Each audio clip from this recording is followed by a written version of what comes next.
no hay esperanza. Y me niego a creer que la salud es un movimiento. Es una idea nueva, pero imaginar una salud proactiva, consciente y colectiva es falso. La salud es un estado, y hay quien cree que la pandemia nos cambió. Cualquier cosa es más importante que mi salud. La forma de ver las cosas puede cambiar tu salud. Mi salud es más importante que cualquier cosa. La pandemia nos cambió, y hay quien cree que la salud es un estado. Es falso.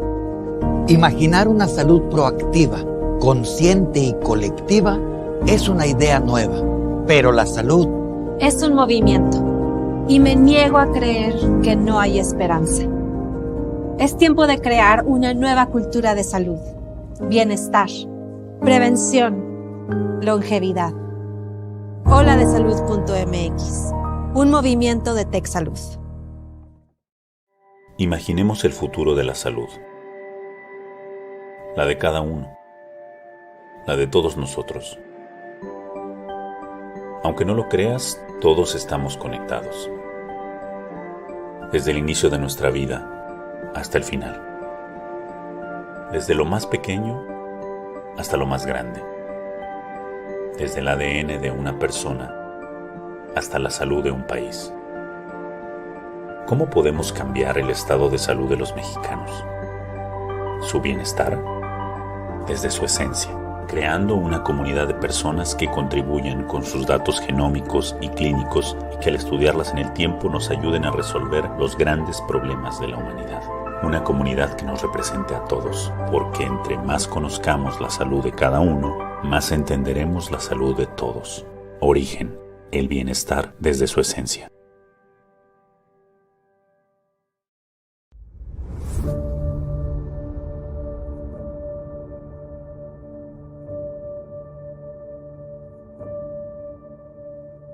El caos nos transformó. Puso a prueba nuestra fuerza y agilidad para reaccionar ante la urgencia. Estamos también buscando nuevas formas de cómo ayudar en los programas de prevención para evitar contagios. En ese momento, demostramos de qué estamos hechos. Supimos cuidarnos los unos a los otros. Aprendimos a prevenir, a mejorar nuestros hábitos. Generamos una nueva cultura de salud proactiva, basada en bienestar, prevención y longevidad. Y en ese momento empezó una confianza colectiva. Después de más de 50 años, una reconversión total para enfrentar la pandemia. Miles de profesionales de la salud y muchas más personas recuperadas.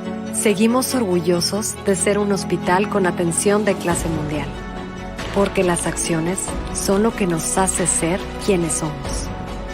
Estamos listos para seguir adelante. Estamos preparados para continuar atendiendo a México como lo hemos estado haciendo.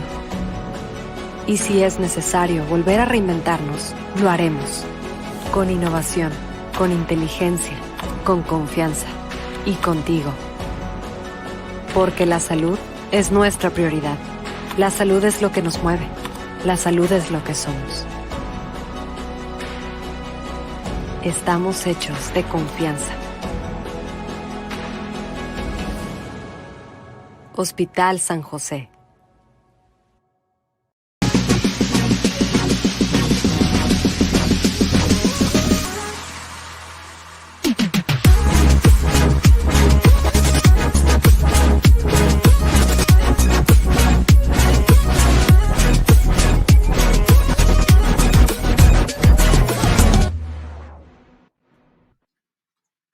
Hola, ¿cómo están, amigas, amigos? Bienvenidos a esta nueva emisión de Salud en Común, este webinar para ustedes que como cada semana hemos venido haciendo ya desde hace más de un año y medio, y gracias a ustedes y a su preferencia, más de 12 millones de personas han sido alcanzadas por este webinar. Pues gracias por estar aquí esta tarde con nosotros. Vamos a tener un tema bien interesante que tiene que ver con la salud mental.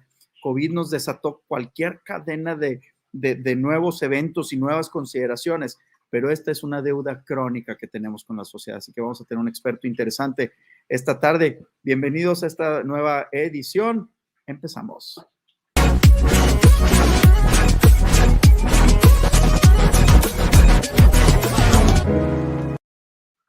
Arrancamos con los números. Ya saben que COVID no se ha terminado.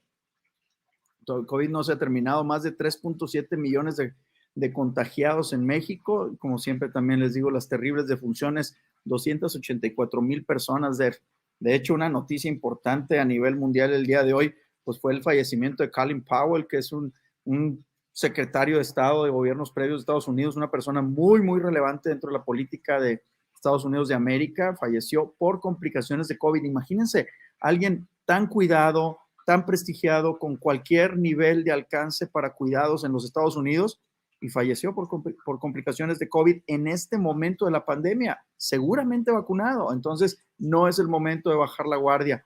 Más de 238 millones de personas contagiadas en el mundo. Entonces, es muy relevante todavía esta información. Si bien los números de casos en general a nivel global han ido en descenso, es cierto también que en Nuevo León hay incremento en el número de casos otra vez. Todo el país está prácticamente en verde, pero no es el momento de bajar la guardia. Es decir, COVID no se ha ido, COVID sigue y sigue habiendo enfermos. De hecho, los números de los casos van a empezar a incrementar como lo hemos anticipado desde hace meses. Anticipamos una cuarta ola y la cuarta ola va a ser en conjunto con influencias si la raza, si la gente no se vacuna. Entonces tengamos mucho cuidado todavía. Fíjense que una nota interesante es que un tratamiento para la diabetes tipo 2 pareciera estar previniendo los casos graves de COVID. Investigadores de la Universidad Estatal de Pensilvania estudiaron pacientes con diabetes tipo 2 que tomaban fármacos con ciertas propiedades antiinflamatorias y observaron resultados interesantes para el tratamiento de esta infección. Podría disminuir el riesgo de progresión a enfermedad grave o a muerte. No sé realmente si tiene que ver con el medicamento en sí o con el control de la diabetes. Ya saben que la diabetes bien controlada disminuye el riesgo de complicaciones por COVID. Otro dato interesante es que Rusia, por primera vez en mucho tiempo, superó los 1,000 casos diarios. Resulta que Rusia bajaron la guardia, dejaron de vacunar y dejaron de cuidarse. Y los casos ahí van para arriba. Otro ejemplo más de que la guardia no la podemos bajar. Recientemente llegaron más de 2,500,000 dosis de la vacuna Sputnik 5 o Sputnik V que se destinarán para las segundas dosis. México, a la fecha, ha recibido 91 millones, más de 91 millones de dosis de Pfizer, AstraZeneca, Sinovac y de la Gamaleya, que es esta rusa, CanSino, y Johnson y recientemente Moderna. Entonces, estos 91 millones ya han sido o estarán por terminarse de aplicar, lo cual habla de un incremento notable en el número de vacunados a nivel nacional. Sin embargo, no, las grandes ciudades parecieran estar concentrando este nivel de vacunación. Hoy mismo la doctora Sheinbaum en la Ciudad de México comentaba que andan ya sobre los 85% de cobertura total en la Ciudad de México, pero esto no es la generalidad en todo el país. Hay lugares donde sigue habiendo grandes brechas de vacunación. Entonces, amigas, amigos, no es el momento de bajar la guardia. Ligando con el siguiente punto, pues COVID nos ha puesto, como siempre lo hemos dicho, contra la pared, y un tema muy relevante que destacó COVID fue el tema de la depresión, de esta afectación importantísima en el estado de ánimo de las personas que tuvieron COVID, donde casi 1 de cada 3 tiene síntomas de largo plazo que tienen que ver con ansiedad, angustia, miedo a la muerte, miedo a la enfermedad y depresión. Entonces, esto salió con COVID. Sin embargo, la enfermedad mental y los trastornos emocionales han sido una deuda crónica que tenemos como sociedad. Casi el 70% de la gente que tiene un trastorno mental no tiene acceso a ningún tipo de tratamiento o estrategia terapéutica, ni psicológica, ni de fármacos. Y es una gran crisis de salud la que hoy estamos teniendo y probablemente sea una próxima pandemia, el tema de la salud mental. Y para eso tenemos un gran experto profesor en TechSalud. Así que pasemos a la siguiente. ¡Vámonos!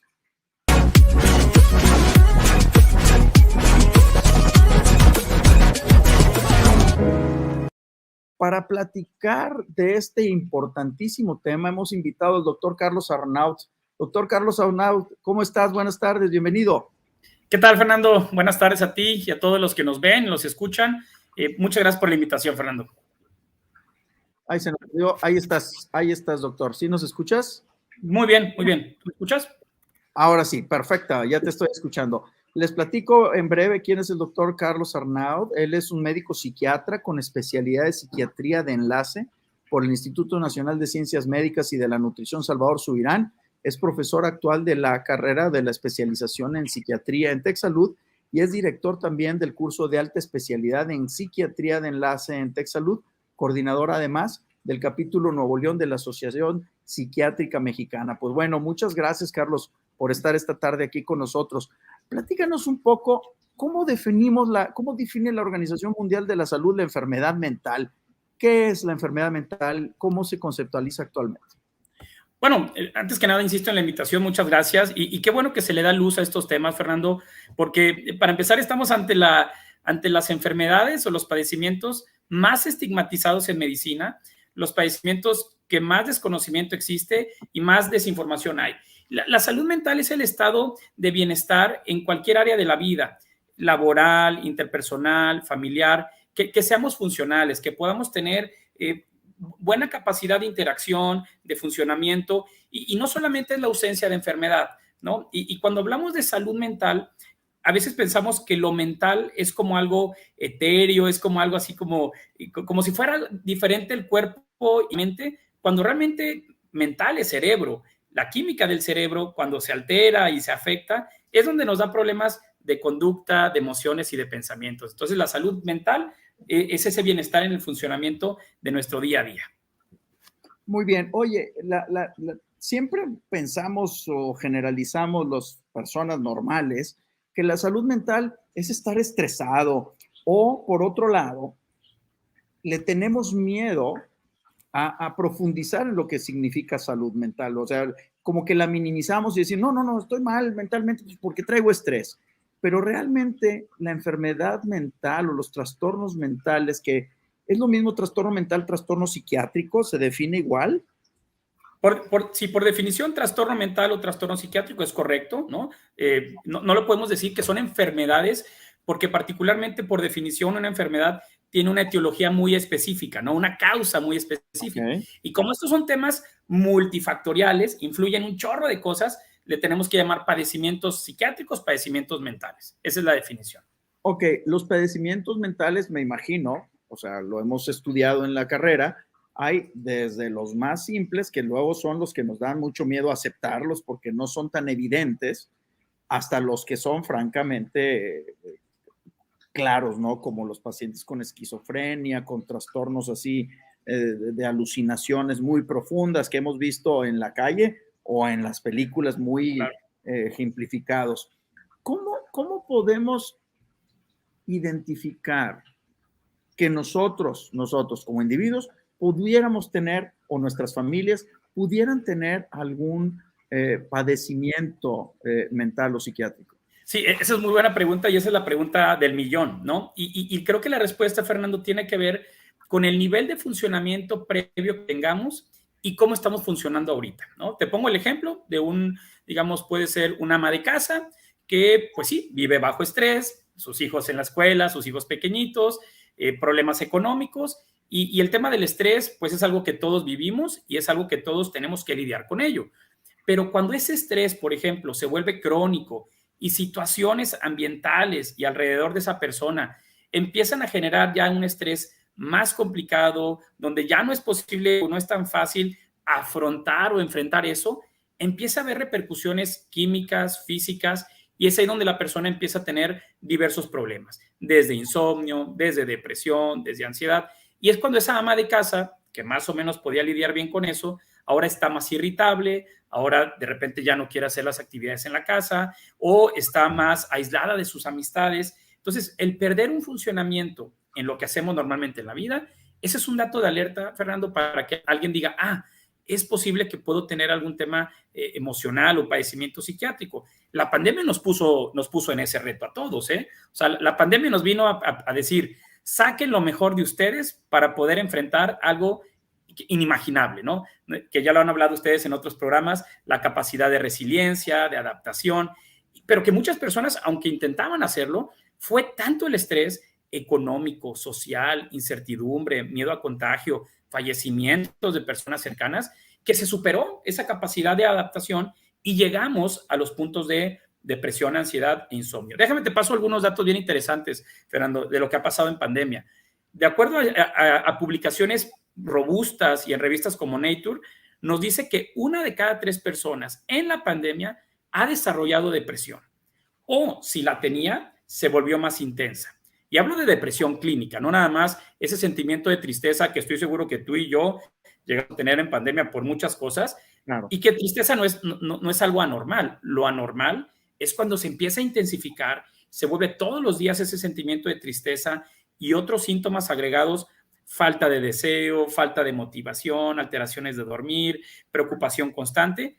1 de cada 3 desarrollaron ya una depresión clínica. Lo mismo para ansiedad, un trastorno de ansiedad, 1 de cada 3, y 1 de cada 3 personas desarrollaron un trastorno del dormir, trastorno de sueño. Y eso hablo de poblacional. Al ratito, si quieres, hablamos de los pacientes con COVID que también han desarrollado sus propios problemas neuropsiquiátricos. Oye, un tema muy relevante y que tiene que ver con esto. A ver, has mencionado que los trastornos de ansiedad, cuando se cronifican y que llevan a la disfunción de la persona, es decir, a esta ama de casa que pusiste como ejemplo, que tiene ansiedad y que se empieza a encerrar en su casa. Ya no quiere salir, ya no quiere hablar por teléfono con su mamá, a los hijos ya los deja de atender o los deja de interactuar con ellos. Ahí esa es una señal ya de un padecimiento psiquiátrico en potencia, o ya es un padecimiento psiquiátrico ese. Es que hay que descartarlo con evaluaciones, Fernando, ¿no? Porque pueden ser reacciones de ajuste o de transición o de adaptación, pero que si la persona está viviendo un sufrimiento y la persona o su esposo, sus hijos, ya en ese cambio en la persona, siempre valdrá la pena la valoración por psicología o psiquiatría. Que una de las cosas que yo estoy muy orgulloso de todo el Tech Salud y de toda esta divulgación de la salud en general es la prevención. Y a veces hablamos más de estrategias de tratamiento, por ejemplo, en psiquiatría, la psicoterapia, los medicamentos, que igual podemos hablar un poquito de eso, pero hay estrategias de prevención que si prevenimos esto, buena alimentación, buenos horarios de sueño, actividad física, interacción social con nuestras personas queridas, tener actividades que nos den placer, todo eso es estrategia de prevención para no desarrollar padecimientos mentales. No se diga, por supuesto, el consumo de sustancias, evitar el consumo de sustancias. Como hoy todos sabemos cómo evitar un infarto o prevenir un infarto, también se puede prevenir depresión o ansiedad con estos pasos que hemos comentado. Ligado con esto que acabas de comentar, un temor importantísimo por el cual mucha gente no llega a una evaluación, tú has dicho, o sea, no todos los trastornos significan no todos los síntomas. Exacto. De ansiedad o de angustia, de melancolía, significa un trastorno psiquiátrico. Pueden ser señales de alerta que pudieran llegar a ser un trastorno psiquiátrico, pero si lo evalúas a tiempo, puedes hacer intervenciones para que no suceda. Pero aquí hay un punto importante, la estigmatización que puede sufrir una persona, autoestigmatización y luego estigmatización social, por llegar a necesitar o a tener la percepción de que necesita una evaluación. En la consulta la gente lo dice, no, espérame, yo no estoy loco, yo ¿para qué voy con un psiquiatra, verdad? O sea, creo que estamos hablando de un punto muy, muy anterior a llegar al trastorno psiquiátrico realmente, donde puede haber una intervención de alto valor, ¿no lo crees? Totalmente de acuerdo, y lo que acabas de comentar, Fernando. En México, una persona se tarda alrededor de 7, 8 años en llegar con el psiquiatra por depresión. Imagínate eso, ¿no? Primero pasó pues por la comadre, por el remedio casero, por el decirle por la familia échale ganas, todo está en tu mente, luego fueron con médico general, con el neurólogo, con el cardiólogo, y resulta que era una depresión, ¿no? 7 años se tardan en llegar. Y sí, estamos en la especialidad, ahora sí que me toca ser psiquiatra, la especialidad más estigmatizada de la medicina en el mundo y las enfermedades más estigmatizadas en el mundo por encima del VIH, de la lepra y de la tuberculosis.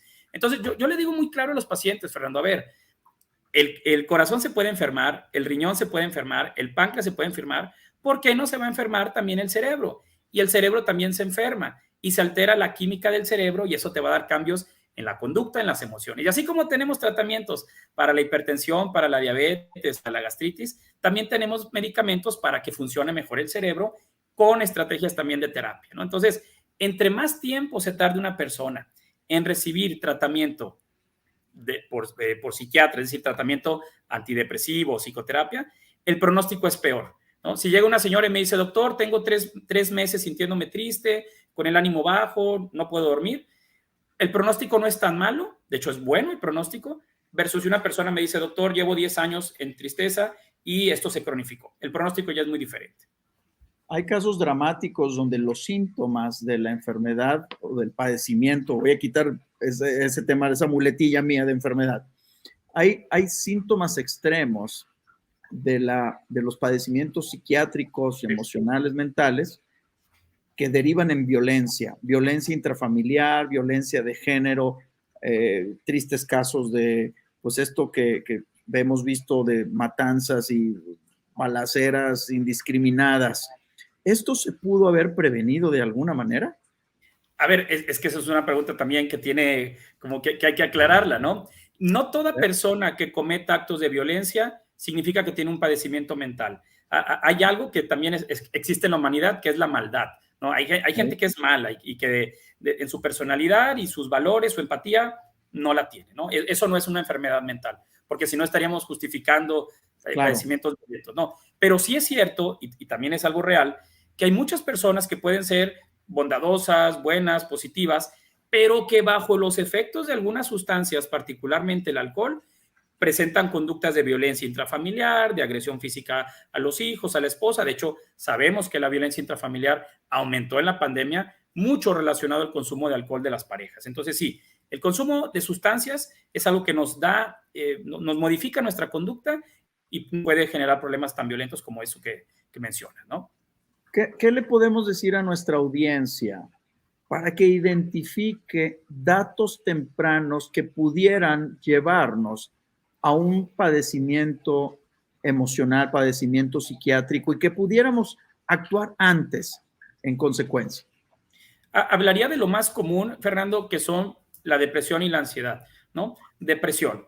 Si una persona empieza a sentirse triste, que depresión no nada más es tristeza, pero es uno de los síntomas, pero ya no le interesa interactuar con otras personas, ya no disfruta el trabajo, ya no está disfrutando conectarse a la escuela o ir a la escuela, duerme mucho, duerme poco, no trae buen apetito, está irritable, está poco tolerante, esa persona en ese momento tiene que cuestionarse y decir, a lo mejor tengo algo, ¿no? Pero si aparte la familia o los amigos también lo notan y ya se aísla, ya no interactúa, ese es un foco amarillo, un foco importante para que esa persona vaya a atención de salud mental. Pero ojo, si esa persona, y ese es un dato rojo de alerta, Fernando, piensa en el suicidio o piensa en la posibilidad de que sería mejor morir, eso automáticamente es un foco rojo para ir a una valoración por psiquiatría, porque hay que decirlo, cada 40 segundos una persona se suicida, una de cada 100 muertes en el mundo es por suicidio y la tercera causa de muerte en personas de 15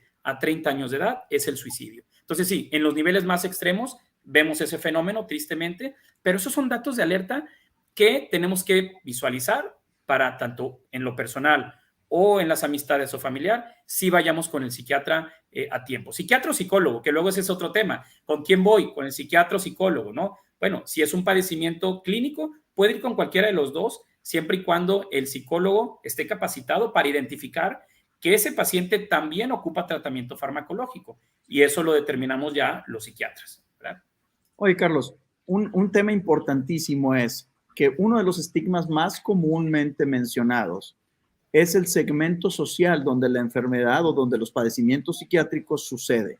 ¿Hay diferencia en los estratos sociales? Es decir, ¿hay más problemas mentales, psiquiátricos en la clase social menos favorecida o es más en la clase social alta? ¿Hay alguna diferencia en segmentos sociales? Sí, y eso ya ha sido demostrado en muchas publicaciones, Fernando, donde las condiciones de pobreza, de falta de oportunidad, de carencia, es un factor de riesgo para enfermedad mental, ¿no? Es un factor de riesgo para violencia en la infancia.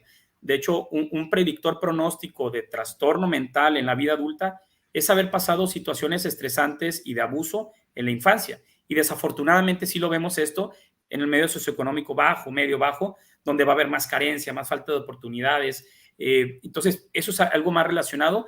Los problemas, digamos, o los padecimientos más asociados a niveles un poco más altos tienen que ver con consumo de otro tipo de sustancias, ¿no? Pero sí, la pobreza y la falta de oportunidades es un factor de riesgo para enfermedad mental. Pero más que, yo ahí me atrevería a probablemente retar el concepto, que más que el nivel económico es el nivel educativo y el nivel de valores que tener poco acceso genera.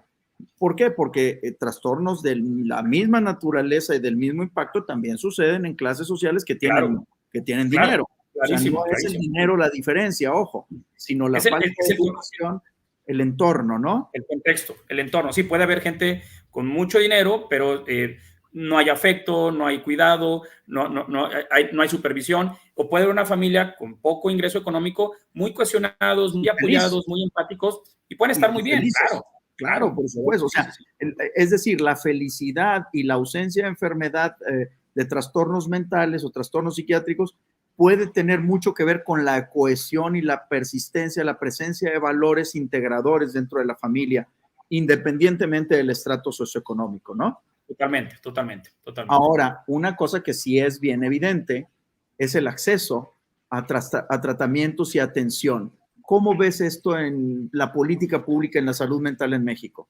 Bueno, es que ese es el eslogan del día de hoy de esta charla, que me parece muy valioso. Si es una deuda en salud mental, Fernando, te comento, por ejemplo, que solamente se le dedica o se le aporta a salud mental el Producto Interno Bruto en el país al 0.5%, ¿no? Países de primer mundo como Suiza, Noruega, le dedican hasta el 7% del Producto Interno Bruto a temas de salud mental. Entonces, no se le invierte mucho a salud mental, no se le da tanta importancia y tanto valor, cuando esto tendría que ser, y la pandemia nos enseñó, que tiene que ser un valor de cada país, la salud mental, con estrategias de prevención, formando más especialistas. Ahora que salió el examen del ENARM, apenas producimos en México 300 psiquiatras por año, cuando podemos producir a 2,000, 3,000 pediatras, ¿no? Bueno, digo, sé que hay muchos niños, ¿no? Pero nada más habemos 300 psiquiatras cada año nuevos. Hay 2.2, fíjate este dato, 2.2 psiquiatras por 100,000 habitantes en nuestro país. Aviéntate ese dato. 2.2 psiquiatras por 100,000 habitantes. Qué complicado. ¿Cómo vamos a ver a tantos pacientes con tantos problemas de salud mental? 1 de cada 10 mexicanos tiene depresión, 2 de cada 10 mexicanos tiene trastorno de ansiedad, 1 de cada 10 esquizofrenia, 1 de cada 10 trastorno bipolar. ¿Dónde los vemos? ¿En qué instituciones lo ven? Sí se vuelve muy complicado y ese es un tema que a todos nos compete como institución pública y privada. Bueno, pues yo pienso, ya tomando los últimos minutitos de la conversación, yo creo que para la casa nos tenemos que llevar que la salud mental no debe estar guardada bajo el cajón de la mesa, ¿no? Tiene que ser un tema que se converse en el día a día con total apertura. ¿Por qué? Porque impacta la salud, impacta la familia, impacta al individuo y tiene formas de tratarse, identificarse de manera muy temprana y los signos son muy claros.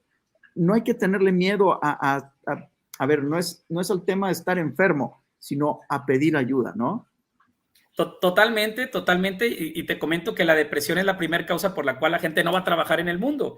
Entonces, quitemos los mitos, quitemos el estigma. Los psiquiatras somos un especialista más de la medicina. Quiten ese mito de nada más van al psiquiatra los que tienen locura. Pues vienen aquí al consultorio mamás, papás, hijos, amigos, cualquier tipo de cosas que con tratamiento, Fernando, bien apegados a su tratamiento, les va muy bien y regresan a trabajar, regresan a convivir. Pero los que se cronifican, pues son los que no recibieron tratamiento a tiempo o no se permitieron acudir a consulta. Muy bien, Carlos. Pues a mí me encantaría que nos dejaras 3 ideas finales para nuestra audiencia, para qué se llevan a la casa para prevenir la enfermedad, vuelvo a lo mismo, estoy batallando, pero me voy a acostumbrar al padecimiento mental o psiquiátrico. ¿Cómo lo podemos identificar, prevenir y tratar?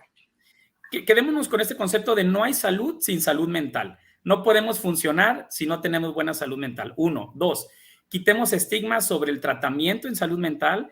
Acérquense con psicólogos, con psiquiatras, que hay muchos muy buenos aquí en el estado de Nuevo León, y evitemos postergar un tratamiento que puede ayudar muchísimo a la persona. Y 3, hay tratamientos muy buenos, farmacológicos y de terapia, que pueden dar reversa a muchos de estos problemas y que la persona puede tener otra vez calidad de vida. Quitemos ese miedo, ese mito y acérquense con los especialistas realmente, porque la pandemia nos puso en ese reto, Fernando, y bueno, sin duda se puede dar tratamiento a mucha gente. Yo pienso que el primer 10 es buscar ayuda de un experto. Está bien el apoyo emocional de la familia, de la comadre, porque pues ahí está la comadre para meter el hombro, y ahí está la familia para meter el hombro, pero quien tiene la metodología para podernos ayudar de la manera más correcta y más precisa, pues son los expertos. Acérquense a un experto de la salud mental. Los psicólogos, las psicólogas, los psiquiatras son médicos y son profesionistas de la salud que se han entrenado en identificar y en tratar este tipo de padecimientos para que no progresen. Y si ya progresó y ya hubo síntomas de violencia, si ya hubo síntomas, pues con mucha más razón, son focos de alerta que debemos atender lo más pronto posible antes de que sucedan cosas de las cuales nos podamos arrepentir por no haber actuado. Pues, querido Carlos, pues aprecio mucho que hayas dedicado este tiempo para nosotros, para esta audiencia que tanto nos sigue. Gracias a ti, Fernando, y gracias a TechSalud. Y aquí estamos, vamos a seguir en estos temas, con mucho gusto. Sí, señor, seguimos trabajando y hagamos lo que tengamos que hacer por cerrar esta brecha de atención de la salud mental para toda esta gente que la necesita. Pues gracias, Carlos, de nuevo, y a ustedes, queridas amigas, amigos, gracias por estar con nosotros, a los medios que se conectaron esta tarde, también gracias por estar con nosotros. Si sigue habiendo preguntas, háganlas a través del chat y que a través de nuestro equipo les iremos contestando y buscando las soluciones a todas las cuestiones que ustedes puedan tener. Pues, mientras tanto, no queda más que darles las gracias por darnos su preferencia. 12 millones de personas alcanzadas por este webinar, es una chulada. Pues gracias, cuídense mucho, la pandemia no ha terminado. Hagan lo suyo, haz lo tuyo. Cuídense, hablamos la otra semana. Adiós.